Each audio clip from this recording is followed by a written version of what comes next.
Life. There are all different kinds of life. Bears, puppies, birds, sunflowers, and us as humans. We all share the earth as our home. One essential thing we all need to live is air. Clean air. Without clean air, there would be death at every corner. Air pollution is a serious problem. Air pollution has gotten so out of control that people who live in just about any large city run a higher risk of contracting illnesses and experiencing health problems from the air than if they lived in a place full of radiation.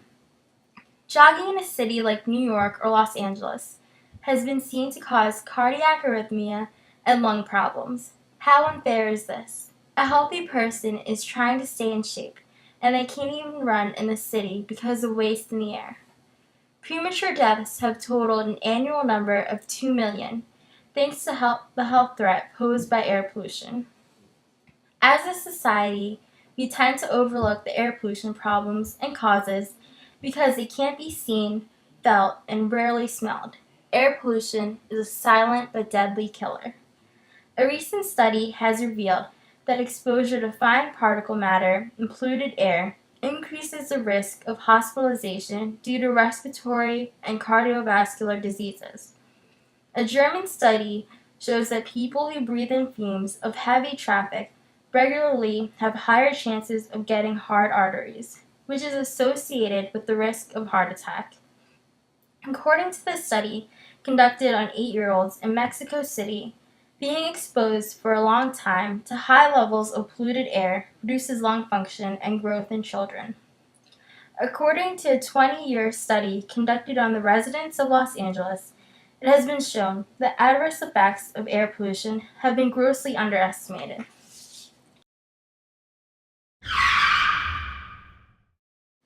The major contributors to air pollution are motor vehicles, factories, and burnings of fossil fuels and waste.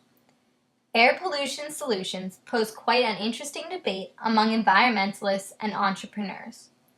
Governmental plans to help cut down on air pollution are slow to take effect. Many industrial businesses have, under the current legislation, the next 50 years to cut down on their emissions by 80%. But a lot of damage can be done in 50 years. Fuels derived from alternative resources could cut down on our pollution statistics.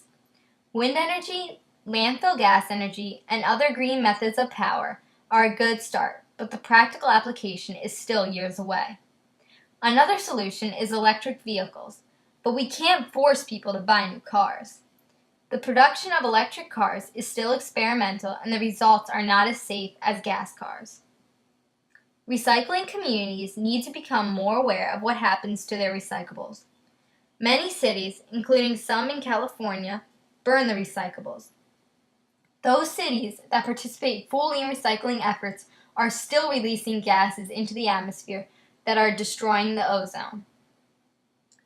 We can't ignore the effects of deforestation. It won't do us much good to start limiting the pollutants that enter the air while we continue to deplete the world of its main source of breathable oxygen.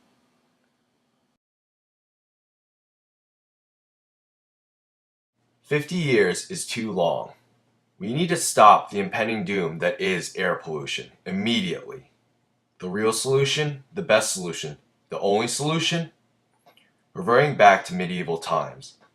The feudal system was an excellent method of living with their self-sufficient styles, and better yet, there was no pollution. Machines and factories had not been invented yet, and look at the astonishing results. No more industrialization like the stupid Chinese. We will resort back to manual labor. Work will be done with our hands and tools only. No more gaseous emissions. No more smog. No more darkened skies. Finally, we will see the beams of sunlight in our own cities. Factories are a thing of the past. Black is out, green is in.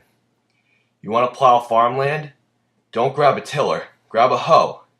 If you want to travel somewhere, you better grab a bike or start walking, because all cars, buses, and airplanes will be crushed.